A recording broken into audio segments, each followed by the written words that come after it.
Hey there, ladies and gentlemen, welcome back to Fire Emblem Three Houses, and as we're starting off, we're just finishing off the rest of this parallel. We're going to get it done by the end of this, and because, you know, I guess they have bad res, we're going in with, oh yeah, Nerf this! I forgot to mention, oh yeah, Shamir unlocked that, she mastered the sniper class. I can't remember when she last used it, but Hunter's Volley is so damn good. I mean, I don't know if it's as good as the Echoes version, but all I know is in here, it's, you know, it's a guaranteed double attack, and, you know, just, it's pretty awesome, not gonna lie. I really, really like it. Again, that's one thing that the snipers really got going for them, otherwise they'd be, like, you know, not that impressive. Granted, you know, bow units are just better in general thanks to their ability to double attack. Yeah, sorry, to counter attack at close range once they learn close counter, which is very easy to learn, you just need to C rank in bows. But, you know, having Hunter's Volley really does make a difference because holy shit. Nerf this! Just, you know, in case I'm too slow, fuck it. That way, it's actually a good workaround because if you master the class for a sniper and you invest a lot into the strength stat, the lack of speed is a non-issue because also you double before they can attack. But it's also nice because a lot of, with exceptions, like with some gauntlet weapons, a lot of combat arts, and I think this is a good way to balance them personally. Wow, just fucking carve me a turkey. Edelgard is hungry for chicken. I want chicken. Nah, but in all seriousness, because most combat arts, they have high hit, high damage, high crit rate. Well, relatively. Obviously not too high. But most of them are single strike attacks, so naturally, they're the type you use when you want to one-shot someone, or maybe you don't want to, I'm trying to think, or, yeah, maybe you don't want to risk the chance, maybe you want to gamble the chance of getting a crit, or don't want to risk the chance of missing a attack, because, you know, usually they have high accuracy. So, I think, but you again, because they can't double, you've got that trade-off, and are you fucking serious? So, that's really, really, really cool. I think it's a nice, yeah, the lightning axe now, fuck yeah. So I think it's a nice trade-off. I think it makes them quite balanced, but, you know, mastering a combat art can give you a really, really, really thing. But at the same time, with Hunter's Volley, you probably, if the unit's not fast enough, you probably want to make sure that you can not kill them in the double attack, which should be fine. Oh yeah, so this bit. Yeah, I paused it here because when it was loading the thing, it looked like that for a second. And I was just like, did we just... I know this, you know, it's just something that games do before they really load the figure. They just take a second. Like, they do that a lot with texturing on environments. They take a second to register the actual, like, load up all the textures. And this is what happened with the character model. But it's just funny seeing it look like, you know... What's its face? It looked like an N60... We're playing Fire Emblem 64. I'm sorry, it's kind of funny. Also, again, holy crap, Edelgard. But then again, that's because their armor's... I think their armor's gone, and yeah. It's 51 damage with a fucking short axe. It wasn't even, like, you know, a tomahawk. Good lord. But, as I was saying, yeah, so it's really... Again, it's just the little things I thought I'd show off because I thought it was funny. Fire Emblem 64. Would have been... To be fair, Fire Emblem on the N64, I think the N64 could have really used it because that system really didn't have many RPGs going for it. Like, again, it kind of had... I know... There was Quest 64, and was there another RPG? I bet there was one that I can't remember off the top of my head. Probably a very... Like, when I say RPG, I mean proper RPG. I'm not talking about Zelda or something like that, or the Pokemon spin-offs. I'm talking full-fledged RPG for the N64. I can't remember. I'm sure there is, but I can't remember off the top of my head. Whereas the PlayStation had loads. You had the Final Fantasy games. I think the Wild Arms and stuff, and like that Dragon something game. Either way, there was a lot of RPGs on the Super Nintendo too, but on the PlayStation, so N64 could have used Fire Emblem 64 to be honest. It just, you know, that wasn't the case. N64 was all about the mascot platformers, because we needed Banjo, Donkey Kong, Mario, and Conker. Well, then again, they were really fucking good games, so what are you gonna do? Yeah. It would be, you know what would have been so interesting? If Edelgard's class, like personal class, allowed her to use magic. I think that would have been really cool, because she could run the mixed build thing, and she wouldn't have had to sacrifice having to, like, invest so much into a magic rank or trying to become magic-specific classes like Holy or, like, have to invest a lot in Faith to become Gremory. I think that would have been really damn cool. She could be like a magic armor lord, like they had, you know, and stuff like that. I think that would have been awesome, and that's kind of what I hope they do in the Brave thing. Speaking of which, so yeah, the Voting Gauntlet is now, it's been 7 days, it's been a week. Voting Gauntlet is, at the time of this recording, finished. Choose Your Legend is done. Again, it's probably going to be Dimitri, Claude, Lysithea, Edelgard. I mean, I think the top... Dimitri and Edelgard, I think, are the strongest candidates. Lysithea might get beaten out, but I doubt it. And Claude, again, might, but highly doubt it. Whereas, you know, Edelgard's not going to get beaten out, and Dimitri's not going to get beaten out. So, who did I vote for and why? Well, my rule when it comes to... my rule when it comes to, what do you call it? Choose your legend. I always go for units that that haven't been in yet because I really want to get them in the game. Granted, at the same time, I don't mind picking units that are already in, because again, you get a variant of them. It's not just, you know, the same. So yeah, again, Hubert, good lord. Again, you know Lysithia, but you're like the next best thing in this game. Or maybe I'm just RNG blessed, I don't know. So, for me, the first one I went with was Jill, because I love Jill. I've wanted Jill to be in for ages. I think she would be a really, really cool unit. Personally, I would give her like a thing where, like, her axe is super effective against Laguz units, or give her a shield where against like beast units, she takes half damage. So, a skill like that, a special skill like that. Just because it makes sense from a character perspective. Again, Ingrid, man. Ingrid's one of the best examples of a mixed build I've seen. Because again, with the 11 sword, it's still 18 damage. It's still pretty damn good. After that, it was Milady. Again, just because I like Milady a lot. I think she's really cool women. I don't know what skills or anything they'd introduce. Just because, again, there's nothing super character specific with her. I wouldn't be surprised if they gave her kind of a generic set. I wouldn't be too fussed because, again, I just prefer having a unit in, not so much their build. If they got a great build, that's fantastic, don't get me wrong. It's just, you know, with Milady, I can't really see anything in particular that really makes her stand out. Just maybe give her really good stats or something like that. Like maybe give her a flying unit with a really good attack or defense stat. Something like that. Or maybe they'll give her the thing that makes her immune to super effective bows. After that, it was Isadora. Because I really like Isadora, I think she's the most underrated Fire Emblem unit and character. I really like her in terms of both. And I think I've noticed these days more people, especially when a lot of people are kind of becoming more accustomed to what the FE7 meta is and who to best utilize. A lot of people are appreciating Isadora more. Isadora, whatever. And again, look at Bernie go. Nerf this! Not the best hit rate, but still. Got him. I mean, yeah, she's still the worst horseback unit in the game, but she's a paladin, so it's like, it doesn't really make that big of a difference. Nice, go Dorothea. Winning is what matters. It's funny how Dorothea I found to be quite... I'm convinced, though, I haven't RNG screwed Dorothea. I mean, I've seen her stuff. She's not that great stat and growth-wise, but I'm convinced mine is RNG screwed, but she's doing relatively well, which is a good thing I made her a dancer. Still. So I voted for Isadora. I don't see her having anything in particular. Maybe a fire sweep set. Maybe they'll probably have her go with swords. I don't know. I don't know what they do with Isadora. I wouldn't be surprised if they gave her really good res, but that's it. But she'd have shit HP, as she does. After that, it was Gilliam, because I love Gilliam. I just think he's one of my favorite army units. I don't know if he's my favorite at this point, but he's one of my favorite army units. I really like him. I think he's really cool.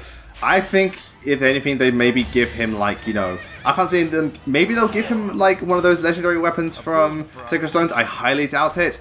It would have been cool if they gave him, like, a Great Shield, pseudo-Great Shield ability. Like, I don't know. I'm trying to think how it would work. Because it can't be luck-based, it has to be fixed. Okay, I'm kind of drawing a blank, but I'd like to see them give him some sort of Great Shield variant type skill. So I think that personally really would be kind of cool. But that's just me. After that, I voted for Orochi, who I thought was really cool. Because I think Orochi's a fun character, one of the stronger... again, after playing Birthright again, she's become one of my favorite Hoshida units. I really, really like her, and just characters. She's such a tease and just so funny at the same time. But at the same time, like, her relationship with Kagero is really good. Her support with Korin's actually pretty damn good. I like Orochi a lot. As for what I would have given her, probably give her, like... Oh, yeah, so... Petrus just survives this. Like, ow, motherfucker. I was like, holy shit, man. It was so close. Not for myself, for everyone. That poor wyvern, it's like, help me. Yeah, bows for life. I would have given her something like Horse Spirit, like where upon like battling with the enemy, she debuffs them or something like that. Or maybe if she has adjacent allies to her, she gets a buff. Yeah, I think that would have been really damn cool, but that's just me. Does Lysithia learn something? Yeah, she does actually. She probably learns Nosferatu. Yeah, she's got more magic than Hubert. Nice speed too. Well, 23 isn't the best, but it's something. Yeah, I got Nosferatu. And then after that, I voted for Dorothea, because I wanted my favourite Free Hazard characters to come in. I hope they make her Dancer unit, just because it makes the most sense. If not, some sort of blue tome user that has Sagitate or something like that. Or, no, maybe like a really good Thunder skill. Go Bernadetta. So, that type of unit would be really cool. And my last vote, I went for Dimitri. Why? Well, simply put, there wasn't really anyone from other game I really, really wanted that wasn't in. But the reason I went for Dimitri was because I just know so many people that want him in. And a friend of mine, Maggie Falls, she really wanted him in, so I was like, you know what? I know he's gonna win anyway, but I'll buckle and let's vote for Dimitri. So I voted for Dimitri. And Al Dorothea, good lord. Should have like her tit should be cut in half with the fucking swing like that. I think she just about dodges this, yeah, because it's a. Lucky you.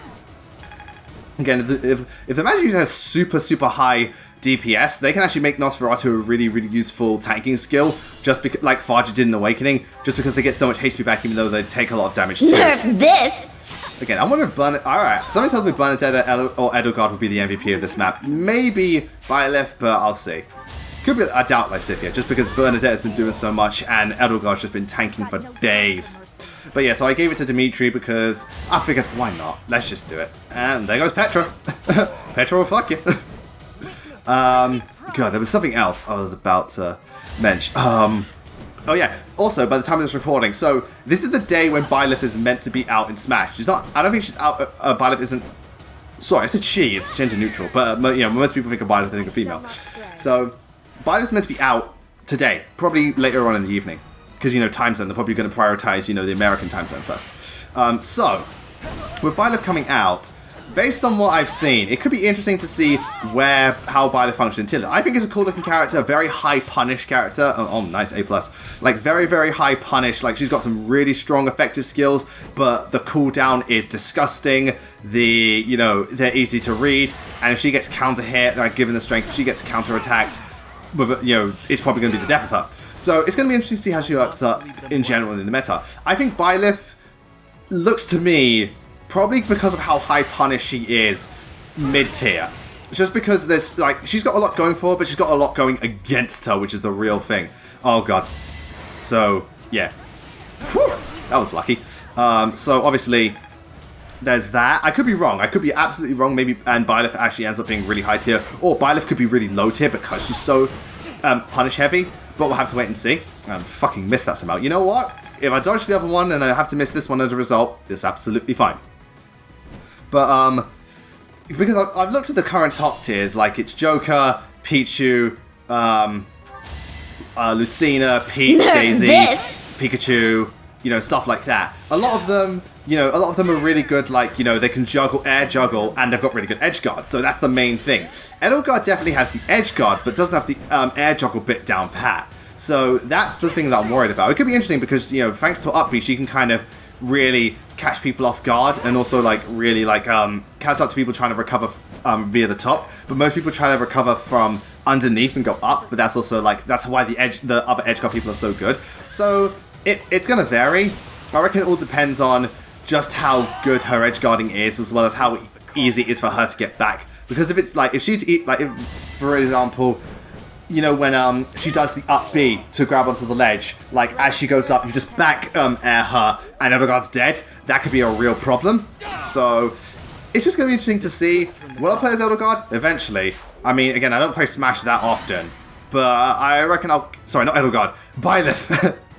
Sorry again, because of the chapter I was speaking of Edelgard. So, you know, again, oh, good dodge, Petra. So, I'm just going to be interested to see how Byleth pans out. If Byleth's top tier, great. If Byleth's bad, oh well. At the end of the day, I don't think people are going to, those who really care aren't going to mind. They'll just use, again, if you like a character, you won't really care for the tier list. That's why I use King K. Rool and Ridley a lot. I'm also K. Rool. I like Ridley, don't get me wrong, but Ridley is like Byleth. High punish on both ends. Because again, if you mess something up with Ridley, and because of his lack of being a real heavyweight, he can get killed so easily, but at the same time, Ridley can absolutely decimate you because of, not so much his knockback, Ridley's damage, the way he racks up damage is fucking ridiculous, so there's that. Whereas K. Rool, I know K. Rool's lower in the tier list, but I prefer using K. Rool because K. Rool has more options, and is obvious, you know, and is heavier. I just really like K. Rool's versatility. So, and even though he's not good, I just appreciate, you know, what you call it.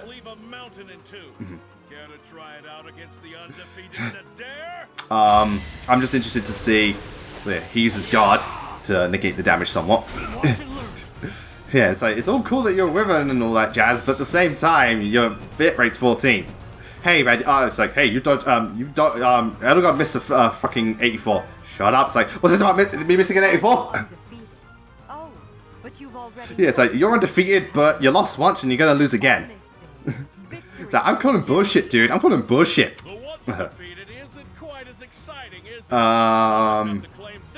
So, what you call it? So it's going to be interesting to see how Edelgard's Byleth matches up. And again, it's not a character I'm massively like, oh, I've got to play, but I'll definitely give her a go. And if I like her, I'll end up using her. But we'll have to just wait and see. Okay, hopefully this video won't get shit on this because I mentioned Byleth and Smash. Nah, don't worry, don't worry. I reckon people will calm down eventually. Like, give it a month or two, or especially once the next DLC character gets announced, as long as it's not another Fire Emblem where... Please, Sakurai, not at this point, not yet. If you want to add another one, wait till, again, towards the end of the next wave of DLC. Give it time. Give it time and put Dante, Master Chief, or Sora in just to quell people. Oh, boy. Yeah, Bernadetta was the MVP, so go her. Go Bernadetta. Really, really nice. And yeah, we got Battalion for it, so that's awesome. For now, yeah. And yeah, this is an... Alright, we're going to get into something pretty cool about, again, one of the things I like about Edelgard, and one of the things I noticed about her and Claude specifically, as opposed to Rhea and Dimitri, and they're going to bring up in a second, which is where I suggest, like, would you consider making friends with them? She's like, yeah, I mean, I'm more than happy to sign a treaty so that we become allies. Just at this point, the war effort's really thing, so I can't afford to be like that. I've got to be more stern, and because they tried to invade, we had to hold them back. We can't afford to dwindle at this thing. Yeah. And I find that really cool, you know. So that like Edelgard feels there's easier way to communicate because obviously they're not so fixated with the goddess. Because again, like with the church, you kind of have like you do, but you don't have to believe in the goddess. Obviously, Edelgard didn't believe, but like being a non-believer is like a pretty, you know, pretty good thing. Obviously, Edelgard does have a certain bias towards them, but not to the same extent that Rhea's got bias towards those who don't follow the goddess. But as I was saying, like Claude and Edelgard have that mindset. They're more logical, they're more emotionally detached, they can view things more objectively and just more just as it is. And more neutral. So, you know, they are technically, as far as rulers go, they may not be compassionate rulers, but they're definitely, they're not as biased rulers. They're less likely to, like, you know, unlike Dimitri and Rhea, they're less likely to make irrational decisions and stuff like that. So, again, they're more logistical. And, you know, having a rule like that does have its benefits, and I like Edelgard like that. She's not so hung up on me. It's like, no, I don't mind negotiating a treaty at some point, just right now we're really busy, we can't afford that. Whereas, you know, Dimitri and stuff, they're kind of like, once, you know, for the most part, obviously Dimitri's more of him having to make a budget, but Rhea's like, oh, once you go against me or once you disagree, that's it, you're done, I will cut all ties with you. Again, so like the same with Byleth and Rhea. She didn't once try to get him back. She, like, all she did is like, oh, you're dead. It would have. I still think it would have been way better if, like, maybe at first she could have gone really angry because of what happened, but when you go to fight her again, she could, like, try to convince you, like, say, please rejoin my side, you don't know what you're doing, but then you say no, it's like, very well, then I've given you this chance. But she didn't even give me a chance. That's the thing. But anyway, so, thank you all very much for watching, ladies and gentlemen. That's the end of that chapter, and is that the last paralogue? Because we did Hubert's, and then we did Bernadetta and stuff like that, so it might be the last one.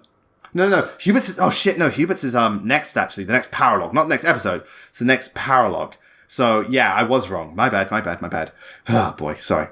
So, next time we meet up, we are actually doing Hubert's paralogue. Yeah, God, oh, I am so not with it. Anyway, so next time we meet up, we're doing Hubert's paralogue, we're going to see Shamir kick some ass, and we're going to see Hubert get one hell of a weapon, and also go more into what he's got against those who sliver in the dark. Until then, thank you all very much for watching. I wish you all a great time. I hope you all enjoyed Byleth, even though Byleth will be out by this point. Take care, and have a wonderful day.